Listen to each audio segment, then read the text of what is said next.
बहुत पुरानी बात है। एक जंगल में एक गुरुकुल था, जिसमें बहुत सारे बच्चे पढ़ने आते थे। एक बात की बात है, गुरुजी सभी विद्यार्थियों को पढ़ा रहे थे, मगर एक विद्यार्थी ऐसा था जिसे बार बार समझाने पर भी समझ में नहीं आ रहा था। गुरुजी को बहुत तेज गुस्सा आया और उन्होंने उस विद्यार्थी से कहा, जरा अपनी हथेली तो दिखाओ बेटा। विद्यार्थी ने हथेली गुरुजी के आगे कर दी। हथेली देखकर गुरुजी बोले, बेटा तुम घर चले जाओ, आश्रम में रहकर अपना समय व्यर्थ मत करो, तुम्हारे भाग्य में विद्या नहीं है। शिष्य ने पूछा, क्यों गुरुजी? गुरुजी ने कहा, तुम्हारे हाथ में विद्या की रेखा नहीं है।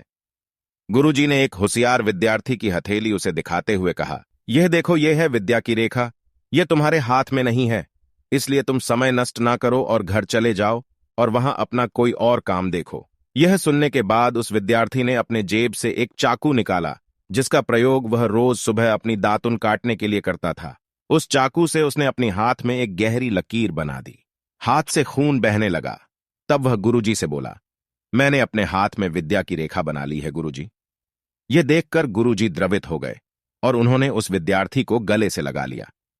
गुरुजी बोले, बेटा तुम्हें विद्या सीखने से कोई ताकत नहीं रोक सकती है। दृढ़ निश्चय और परिश्रम हाथ की रेखाओं को ही बदल देती है। दोस्तों, वह विद्यार्थी आगे चलकर महर्षि पाणिनि के नाम से प्रसिद्ध हुए, जिसने विश्व प्रसिद्ध व्याकरण अष्टाध्यायी की रचना की है। इतनी सदियां बीत जाने के बाद भी, आज 2700 वर्षों बाद भी, विश्व की किसी भी भाषा में ऐसा उत्कृष्ट और पूर्ण व्याख्या का ग्रंथ अब तक नहीं बना। तो दोस्तों, इस कहानी की शिक्षा यह है कि लोग चाहे जो भी बोले, हम हर एक को गलत साबित करते हुए अपनी लगन और कठिन परिश्रम के दम पर जो चाहे वो सब कुछ हासिल कर सकते हैं। इसीलिए अपने जीवन में कभी हार मत मानना दोस्तों।